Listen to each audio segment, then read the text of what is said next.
নমস্কার বন্ধুরা, সকলকে স্বাগত জানাই Bengali food with Anima cooking চ্যানেলের নতুন আরেকটা ভিডিওতে। আজ আমি আপনাদের সঙ্গে শেয়ার করব খুবই সুন্দর একটা ভর্তা রেসিপি, যেটা গরম ভাতের সাথে খেতে অত্যন্ত ভালো লাগে। ভিডিওটা প্রথম থেকে শেষ পর্যন্ত দেখার অনুরোধ রইল। আর ভিডিওটা যদি ভালো লাগে একটা লাইক করবেন আর কমেন্টের মাধ্যমে আমাকে জানাতে ভুলবেন না। আর দেরি না করে তাহলে চলুন এই রেসিপিটা দেখে নেওয়া যাক। বন্ধুরা, রসুন ভর্তার এই রেসিপি বানানোর জন্য প্রথমে আমি বেশ কয়টা রসুন এখানে পরিষ্কার করে নিয়েছি, দেখে বুঝতেই পারছেন। এখন বসিয়ে দিয়েছি এখানে প্যান, আর দিয়ে দিচ্ছি 1 থেকে 1.5 চামচের মতন সরষের তেল। সরষের তেলটা ভালো করে গরম করে নিয়েছি আর প্যানের চারিদিকে আমি এখানে ছড়িয়ে দিয়েছি। এখন অ্যাড করে দিচ্ছি এখানে পরিষ্কার করে রাখা রসুনগুলি এখানে আমি সুন্দরভাবে ফ্রাই করে নেব।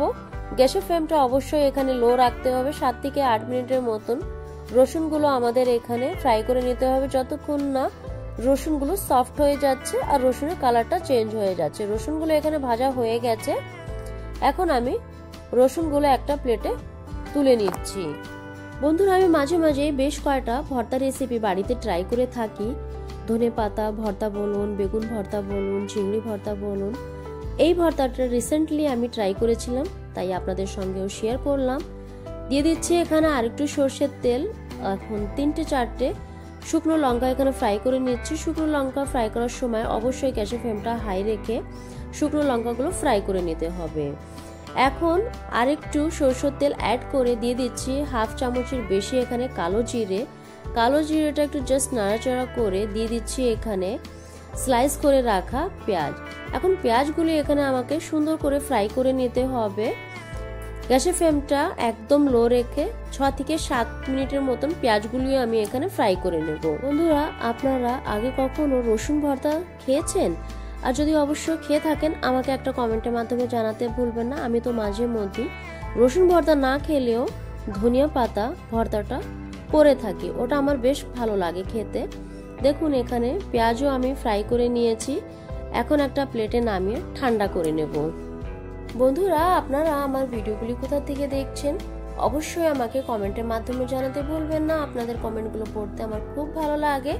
দেখুন, এখানে সবকিছু রসুন, পেঁয়াজ আর শুকনো লঙ্কা ঠান্ডা হয়ে গেছে। এখন আমি রসুন ভর্তাটা মেখে নেব। প্রথমে রসুনগুলি আমি ম্যাশ করে নিচ্ছি।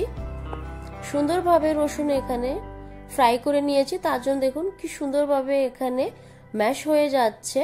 বন্ধুরা, যখন এই রসুন ভর্তাটা আমি মাখছিলাম, মানে ম্যাশ করে নিচ্ছিলাম, তখন একটা অন্য রকমের ফ্লেভারটা পেয়ে, মানে সত্যি বলছি এই ফ্লেভারটা আমি কোনো দিন পাইনি, আর বেশ ভালো লেগেছিল এই রসুন ভর্তার ফ্লেভারটা। অবশ্যই আপনারাও একবারে রসুন ভর্তাটা ট্রাই করবেন। এখানে আমি শুকনো লঙ্কা সামান্য পরিমাণে লবণ দিয়ে সুন্দরভাবে গুঁড়ো করে নিয়েছি। এখন রসুন, ভেজে রাখা পেঁয়াজ আর লঙ্কা আমি সুন্দরভাবে এখানে মেখে নিচ্ছি। প্রয়োজন মতন এখানে আমি লঙ্কাটা মেখে নিচ্ছি। আপনারা যতটা লঙ্কা খেতে পছন্দ করেন সেই অনুযায়ী লঙ্কাটা এখানে অ্যাড করবেন। তার সাথে অ্যাড করে দিচ্ছি এখন আমি কুচানো পেঁয়াজ, ধনেপাতা আর সামান্য পরিমাণে কাঁচা সরষের তেল। এখন সবকিছু সুন্দরভাবে এখানে মেখে নিচ্ছি। বন্ধুরা, এই যে রসুন ভর্তাটা আমি আপনাদের সঙ্গে শেয়ার করছি, ঠিক আছে, এর যে টেস্টটা আছে, আপনারা যদি একবার এটা বাড়িতে ট্রাই করেন তবে এর টেস্টটা বুঝতে পারবেন। রসুন ভর্তা এই রেসিপি রেডি হয়ে গেছে। ভালো লাগলে একটা লাইক করবেন, শেয়ার করবেন।